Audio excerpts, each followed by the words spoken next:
Merci, Monsieur le Premier ministre, cher Nicole, Mesdames, Messieurs les ministres. Թանկագին Նիկոլ, տիկնայք եւ պարոնայք նախարարներ, տիկնայք եւ պարոնայք դեսպաններ, տիկնայք եւ պարոնայք թանկագին հայ բարեկամներ, շնորհակալություն թանկագին Նիկոլ, այն ջերմ ընդունելության համար, որ դուք ցուցաբերել եք ինձ եւ այս իմ պատվիրակության այս պետական այցի շրջանակներում։ Դուք գիտեք, Ֆրանսիայի եւ Հայաստանի միջև բարեկամությունը ձևավորվել է ընդհանուր պատմության եւ անսասան եղբայրության հիմքում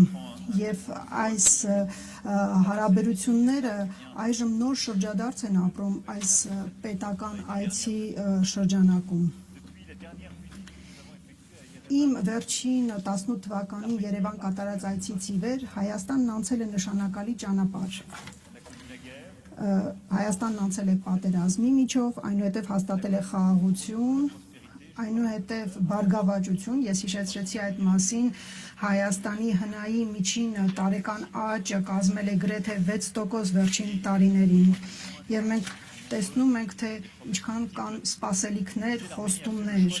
Հայաստանը վճռականորեն ընտրել է խաղաղության ուղին եւ բարգավաճության ուղին եւ ամրապնդել է իր ժողովրդավարությունը չնայած փորձություններին եւ Հայաստանը վճռականորեն շարժվում է դեպի Եվրոպա եւ Հայաստանը միշտ եղել է եվրոպական ընտանիքի լիիրավ անդամ,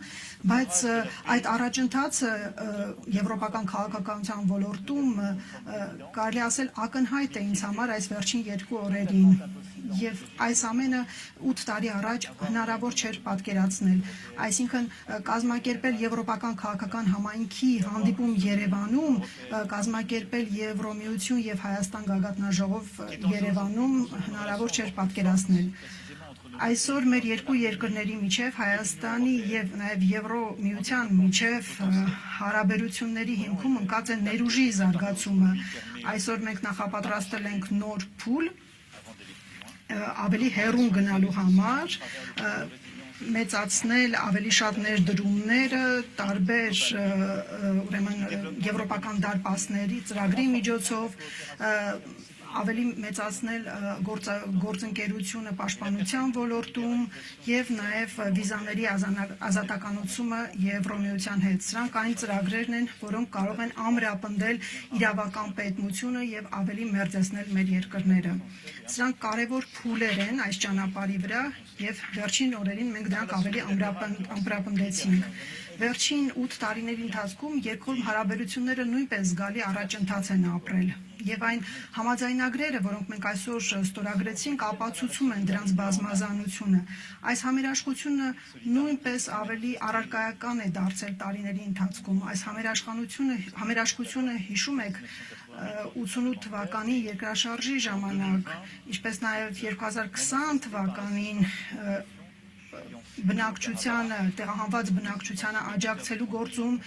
մասնավորապես 32 միլիոն եվրոյի մարդասիրական օգնության միջոցով։ Ցանկանում եմ շնորհակալություն հայտնել քաղաքացիական հասարակությանը, որոնք համախմբվեցին արտգործնախարարության շուրջ։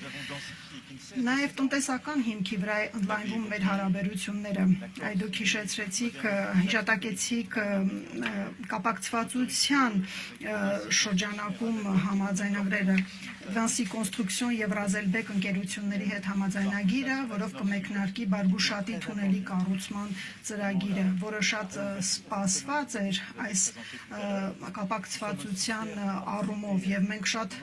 հպարտ ենք, որ կարող ենք նաեւ ջրային ոլորտում մասնակցություն ունենալ, որը շատ կարևոր ոլորտ է Հայաստանի համար, Վեոլիայի մասնակցությամբ ուրեմն ջրամբարների կազմակերպումը,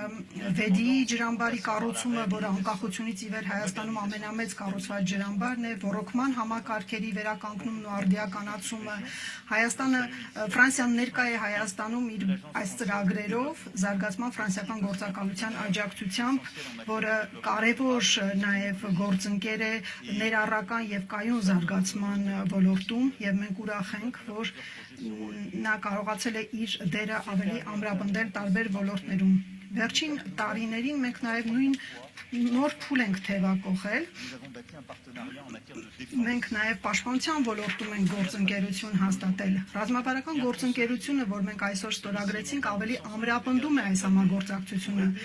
Վերջին տարիներին մենք ցանկացել ենք ավելի արդիականացնել Հայաստանի զինված ուժերը, ինքնիշխանությունը ամրապնդել Եվ կարելի ասել, սա մեր երկկողմ հարաբերությունների կարևոր հենասյունն է։ ԲՏԱ նախարարությունը հենց նոր ստորագրեց նաև պաշտպանական նորարարության հարցերով գործակալության հետ համաձայնագիր, որը թույլ կտա նոր ուղղություններ բացել այս ոլորտում։ Մեր գործընկերությունը հիմնված է նաև կրթության, գիտության, մշակույթի, ժառանգության ոլորտներում, երիտասարդության նաև ոլորտներում ձևավորված բազմաբնույթ կապերի վրա։ Մասնավորապես մշակութային ժառանգության ոլորտում ուրախ եմ արձանագրել այսօր ստորագրված երկու համաձայնագրերը, որոնք կապում են Ֆրանսիայի ազգային գրադարանը, Երևանի արվեստի եւ գրականության թանգարանի, ինչպես նաեւ Մատենադարանի հետ, ուր այցելել եմ այսօր առավոտյան։ Չեմ կարող չնշել նաև Հայաստանում ֆրանսիական համալսարանը, որպես բարձրակարգ հաստատություն խորհրդանշական ձեռքբերում, որն ունի այսօր 2300 ուսանող, բակալավրիատից մինչև դոկտորանտուրա եւ ավելի քան 3600 շրջանավարտ։ Ռազմավարական գործընկերությունը համախմբում է նաև տեղական ինքնակառավարման մարմինների եւ քաղաքացիական հասարակության կազմակերպությունների գործունեությունը, որոնք առանձնահատուկ դեր ունեն Ֆրանսիայի եւ Հայաստանի հարաբերություններում, ինչպես օրինակ Գորիսում անցկացված ապակենտրոնացված համագործակցության 5-րդ համաժողովը։ Մի շարք ծրագրեր են իրականացվում համայնքների, ռեգիոնների մակարդակում տարբեր հասարակական կազմակերպությունների ներգրավմամբ եւ թույլ տվեք ասել, որ Հայաստանը զբաղեցնում է 4-րդ տեղը ֆրանսիական տեղական ինքնակառավարման մարզություն ստացող երկրների շարքում։ Ահա տիկնայք եւ պարոնայք, այնինչ ցանկանում էի այսօր ասել Իլորումն վարչապետի խոսքերի, որը շատ լավ նկարագրեց իրավիճակը եւ այս ամենից անդին մեր ռազմավարական գործընկերությունը նաեւ միտված է ձեզ աջակցել այն կայուն խաղաղության ողջում, որի համար դուք խիզախ որոշում եք կայացրել։ Մենք ցանկանում ենք եւ հաստատակամ ենք ձեզ ուղեկցել։ Ես ցանկանում եմ ողջունել նաև Հայաստանի եւ Ադրբեջանի միջև ապրանքաշրջանառության ոլորտում ուրեմն որոշ առաջընթացները եւ այս ամենը գալիս է ավելի զարգացնելու այն օրագարկը, որի շուրջ մենք քիչ առաջ խոսեցինք։ Հարգելի պարոն վարչապետ, եւս մեկ անգամ ուզում եմ իմ երախտագիտության խոսքը հայտնել ձեզ մեր աջակցությունը եւ այն կարևոր քայլերում, որ Հայաստանը որոշել է այսօր։ Եվ այս համաձայնագրերը, որը մենք ստորագրել ենք այսօր, նոր ուղի են բացում մոտակա տարիների ընթացքում։ Շնորհակալություն։